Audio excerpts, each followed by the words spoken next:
로이드 존스와 함께하는 로마서 묵상 7월 16일 묵상을 시작하겠습니다. 오늘 로마서 묵상의 제목은 내가 걸어가야 할 길입니다. 오늘의 로마서 말씀을 읽겠습니다. 로마서 6장 18절입니다. 죄로부터 해방되어 의에게 종이 되었느니라. 아멘. 오늘의 로마서 강의 읽기입니다. 이 말씀 속에서 사도는 자기의 논증을 끝낸 다음에 그리스도인의 지위를 요약하고 있습니다. 이것은 사실을 진술한 것입니다. 그것은 하나의 권면이 아닙니다. 그는 우리에게 스스로 죄에서 벗어나라고 권면하고 있지 않습니다. 그는 다만 우리가 죄에서 자유롭게 되었다고 말하고 있을 따름입니다. 이것은 그리스도의 신분과 그리스도인에 관한 진리입니다. 이것은 모든 그리스도인들에게 진리입니다. 그것은 두 번째 체험에 나아간 어떤 그리스도인들에게만 진리인 것은 아닙니다. 그것은 보통 그리스도인들에게 결여되어 있는 어떤 것을 가진 특별한 그리스도인들에게 해당되는 것만을 의미하지 않습니다. 죄로부터 해방되어라는 의미는 무엇입니까? 첫째로, 그것은 우리가 모든 국면에서 죄와 완전히 해방되었다는 것을 의미하지 않습니다. 그것은 우리 안에 죄가 전혀 남아있지 않다든지 우리가 영원히 죄 자체와 그러한 관계를 끊었음을 의미하지 않습니다. 사도는 죄 없는 완전성을 가르치지 않습니다. 둘째로, 그것은 우리가 죄된 본성에서 자유롭게 되었다는 것을 의미하지 않습니다. 12절에서 살펴본 바와 같이 죄의 본성은 아직도 우리 죽을 몸에 남아 있습니다. 그러므로 우리가 죄된 본성을 완전히 벗어났다는 의미가 아닙니다. 마지막으로 그것은 우리가 시험에서 자유로워졌다고 말하지 않으며 결코 다시 시험을 받지 않을 것이며 결코 죄된 몸, 바울이 말하는 바대로 죄의 몸, 죽을 몸에 남아있는 죄의 활동으로 말미암아 다시는 고통당하지 않을 것이라는 등 그러한 것을 말하고 있지 않습니다. 하나님께서는 우리 속에 생명의 씨앗을 넣으시는데 그것은 의의 씨앗입니다. 그것이 우리 속에서 일하고 있으며 성령께서 그 일을 하고 계십니다. 우리가 영광 중에 계신 하나님 앞에서 점없고 흠없게 되기까지 그 과정이 계속되어 나갈 것입니다. 성령께서는 여러 가지 방식으로 이 일을 행하십니다.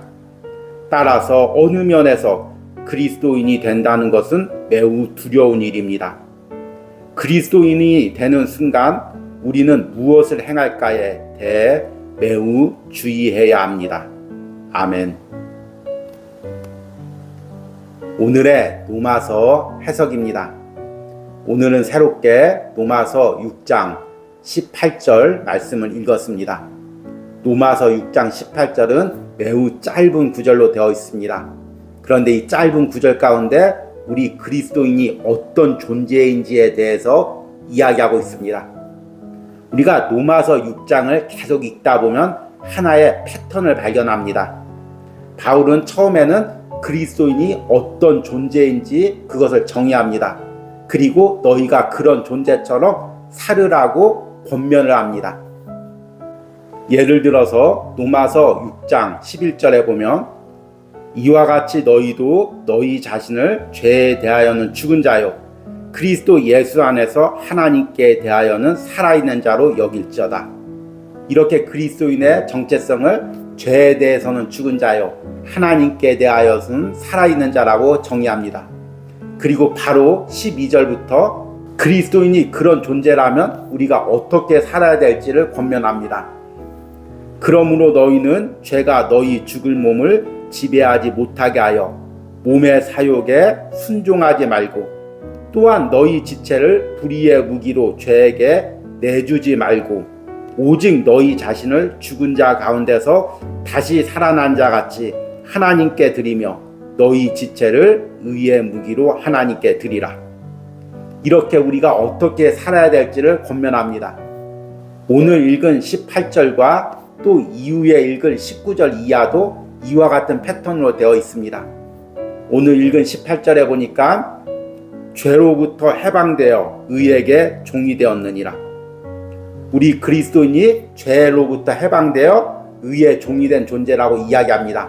그러면 19절에 너희 육신이 연약함으로 내가 사람의 예대로 말하노니 전에 너희가 너희 지체를 부정과 불법에 내주어 불법에 이른 것 같이 이제는 너희 지체를 의에게 종으로 내주어 거룩함에 이르라. 우리가 죄에서 해방되어서 의의 종이 되었으니까 이제 죄에게 순종했던 것처럼 이제는 의에게 종으로 내주라고 권면하고 있습니다. 따라서 오늘 18절에 바울이 이야기하는 그리스도인의 정의에 대한 명확한 이해가 있어야 19절부터 이어지는 그 권면에 대해서 바로 해석하고 적용할 수가 있습니다. 오늘 읽은 18절은 크게 두 부분으로 나누어집니다. 전반부의 부분은 죄로부터 해방되어, 그리고 후반부의 부분은 의에게 종이 되었느니라, 이 부분입니다. 오늘은 주로 전반부에 초점을 맞춰서 해석하고 내일은 후반부에 초점을 맞춰서 묵상을 이어가도록 하겠습니다. 해방되다는 말은 자유롭게 된다, 이런 의미죠. 그런데 이것이 헬라어에는 부정, 과거, 수동태 분사로 되어 있습니다. 조금 복잡한 시제죠. 그런데 이 시제는 어떤 의미냐면 이런 상황이 되고 나서 이 의미입니다. 그러니까 헬라어 원문의 성향을 그대로 반영해서 해석하면 죄에게 해방된 후에, 이런 의미입니다. 뒤에 의에게 종이 되었느니라 해석할 때도 이렇게 해석하면 더 매끄럽게 되죠. 이 의미는 우리의 삶이 죄와 완전 결별되었다든지 우리의 삶에서 이제 죄는 형태도 찾아볼 수 없을 정도로 우리가 완전한 상태에 되었다는 그런 의미가 아닙니다. 이제 우리가 죄의 세력으로부터 자유롭게 되어 그 죄로부터 멀어지는 길을 걸어가는 존재가 되었다는 것입니다. 이것을 여러분들이 이해하기 쉽게 제 나름대로 번역하면 아직도 우리가 죄와 싸워야 할 부분들이 남아있다는 의미입니다. 오늘 로마서 강해에서 로이드 존스 목사님은 바로 이 18절 전반부를 잘못 해석하는 세 가지 경향을 이야기합니다. 첫 번째 경향은 이것을 죄가 없는 완전한 상태에 이르렀다고 해석하는 것입니다. 두 번째 잘못된 해석은 죄된 본성으로부터 완전히 자유로워졌다고 해석하는 것입니다. 그리고 마지막으로 잘못된 해석은 우리가 이제 죄의 시험에 전혀 빠지지 않는다고 해석하는 것입니다. 가장 이제 잘못된 해석이죠. 마지막으로 그것은 우리가 시험에서 자유로워졌다고 말하지 않으며 결코 다시 시험을 받지 않을 것이며 결코 죄된 몸, 바울이 말하는 바대로 죄의 몸, 죽을 몸에 남아있는 죄의 활동으로 말미암아 다시는 고통당하지 않을 것이라는 등 그러한 것을 말하고 있지 않습니다. 왜 로이드 존스 목사님이 18절을 해석하면서 18절 전반부에 대한 잘못된 해석을 먼저 제시할까요? 로이드 존스 목사님 당시나 지금 이 시대나 이 18절 전반부의 말씀을 이렇게 잘못 해석하는 사람들이 많이 있기 때문입니다. 나는 이제 죄에서 해방되었다. 그리고 죄에서 완전하게 되었다. 이제 나는 죄의 유혹에 빠지지 않고 죄의 시험에도 들지 않는다. 나는 조금도 죄를 짓지 않는다. 이렇게 스스로를 죄와 상관없는 존재로 생각하는 사람들이 그리스도인들 중에서 의외로 많다는 것입니다. 특별히 남에게 보여주는 걸 좋아하는 사람, 내가 기도 많이 했어, 내가 은사 많이 받았어, 또 특별히 종교적 지도자들, 나는 너희들을 가르칠 만큼 완전해, 이렇게 생각하는 사람은 자신이 전혀 죄가 없다는 것을 스스로에게 암시시킵니다. 그리고 다른 사람에게도 나는 죄를 짓지 않는다고 말합니다. 이렇게 스스로 죄가 없다고 암시하다 보니 정말 자신이 죄가 없는 것처럼 착각을 하게 됩니다. 그러면 아주 무서운 일이 발생됩니다. 어떤 무서운 일이 발생하냐면 자신이 어떤 죄를 지어도 그것은 죄가 되지 않습니다. 자신은 죄와 상관없으니까 자신이 어떤 실수를 하든 어떤 음란한 행동을 하든 어떤 범죄를 하든 자신은 그것을 죄로 인정하지 않습니다.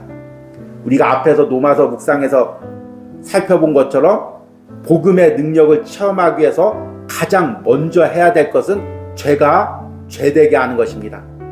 죄가 더한 곳에 은혜가 넘쳤다는 이 말은 죄를 많이 지으면 은혜가 넘친다는 그 의미가 아니라 말씀을 통해 그 죄를 깨달으면 깨달을수록 그 죄를 회개하면서 더 큰 은혜를 받는다는 것입니다.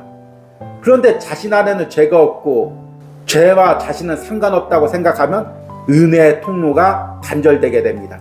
그리고 그 안에 부패와 타락이 일어나게 됩니다. 이것은 성경을 너무나 왜곡해서 해석하는 것이고 심지어는 이렇게 가르치는 사람들도 많이 있습니다. 그러면 죄로부터 해방되었다는 것은 어떤 의미일까요?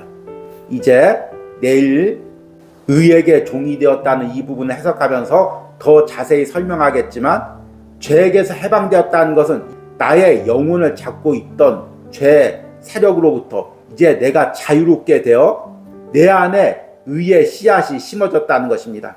아직 내 몸에는 죄성이 남아 있습니다. 죄된 본성이 남아 있습니다. 그런데 내 안에는 거룩한 의의 씨앗이 남아 있습니다. 성령님이 내 안에 계신 거죠. 그리고 계속해서 그 씨앗이 자라고 자라서 열매를 맺습니다. 성령의 열매를 맺죠. 내 안에 있는 죄된 세력들을 하나하나 제거해 가는 것입니다. 죄에게서 멀어져서 이제 점점 하나님의 거룩을 닮아가는 그 과정을 걷고 있다는 것입니다. 이것을 다른 말로 이야기하면 죄와의 싸움의 과정을 걷고 있다는 의미고 이 과정에서 날마다 성령님의 은혜와 도움을 체험한다는 그런 의미입니다. 놀라운 것은 이 과정에서 성령님이 내 삶을 상관하십니다. 이것이 은혜일 수도 있고 때론 우리에게 부담감을 가져올 수도 있습니다. 내 안에 성령이 계신 그리스도인 의의 씨앗이 심겨진 사람은 이제 내 마음대로 못 삽니다. 내 안에 계신 성령님께서 내 인생을 인도해 갑니다. 그래서 내 몸에 남아있는 죄를 성령께서 계속해서 깨트려 가십니다. 그러니까 그리스도인은 괴롭죠. 육체적 성향을 고집할수록 그리스도인들은 괴롭습니다. 내 육체적 죄성을 계속해서 잡고 살려고 할수록 그리스도인들은 괴로운 것입니다. 그런데 이것을 내려놓고 성령님께 순종할 때 그때 진정한 자유함과 은혜를 누리는 것입니다. 이 부분을 오늘 로마서 강의 마지막 부분에서 이렇게 이야기합니다. 하나님께서 우리 속에 생명의 씨앗을 넣으시는데 그것은 의의 씨앗입니다. 그것이 우리 속에서 일하고 있으며 성령께서 그 일을 하고 계십니다. 우리가 영광 중에 계신 하나님 앞에서 점없고 흠없게 되기까지 그 과정이 계속되어 나갈 것입니다. 성령께서는 여러 가지 방식으로 이 일을 행하십니다. 따라서 어느 면에서 그리스도인이 된다는 것은 매우 두려운 일입니다. 그리스도인이 되는 순간 우리는 무엇을 행할까에 대해 매우 주의해야 합니다. 여러분, 내가 죄로부터 해방되었다는 것이 어떤 의미인지 이제 와닿습니까? 이 죄로부터 해방되었다는 것은 내가 죄에게서 벗어나 완전한 상태에 머물러 있다는 그 의미가 아닙니다. 죄에게 해방되어 이제 의의 종이 되어 하나님의 뜻대로 죄와 싸우며 걸어가고 있다는 것입니다. 이 걸어가는 과정을 외면하지 마시기 바랍니다. 피하지 마시기 바랍니다. 내 몸에 내 삶에 남아있는 이 죄와의 싸움을 회피하지 마시기 바랍니다. 오히려 이 싸움을 싸워갈 때 우리에게 은혜가 임합니다. 열심히 싸우는 군사에게 많은 장비와 또 급여를 줍니다. 마찬가지로 죄와 싸우려고 내가 결단할 때마다 성령님께서는 그 싸울 수 있는 더 풍성한 은혜를 내게 부어주십니다. 로마서 묵상을 통해 이 싸움을 깨닫고 날마다 성령의 풍성한 은혜를 누리시는 여러분들이 되시기를 소망합니다. 오늘의 적용과 기도입니다. 내가 현실의 삶에서 죄와의 싸움을 외면하고 있는 부분은 무엇입니까? 내가 매일 이 싸움을 싸우기로 결단하고 이 싸움에 필요한 성령의 은혜를 간구하시기 바랍니다. 우리 함께 기도하겠습니다. 죄로부터 해방되어 의에게 종이 되었느니라. 주님, 이제 내가 죄와 결별되어 죄와 멀어져 가며 성령의 인도에 따라 거룩히 되어가는 이 죄와의 싸움을 싸워가고 있습니다. 주님, 이 싸움을 외면하지 않게 하여 주시옵소서. 혹시나 잘못된 가르침이나 세상의 가르침에 빠져서 내가 행하는 죄를 죄로 여기지 않는 그런 어리석은 생각을 가지지 않게 하여 주시옵소서. 내 안에 있는 죄에 대해서, 내 밖에 있는 죄된 행동에 대해서 민감하게 반응하게 하시고 싸우게 하시고, 이 싸움에 버거울 때마다 이 싸움을 능히 감당할 수 있는 성령의 풍성한 은혜와 도움을 간구하게 하여 주시옵소서. 이런 성령의 도움과 은혜를 오늘 노마서 묵상을 하는 모든 영혼들이 풍성하게 누리게 하여 주시옵소서. 예수님의 이름으로 기도했습니다. 아멘.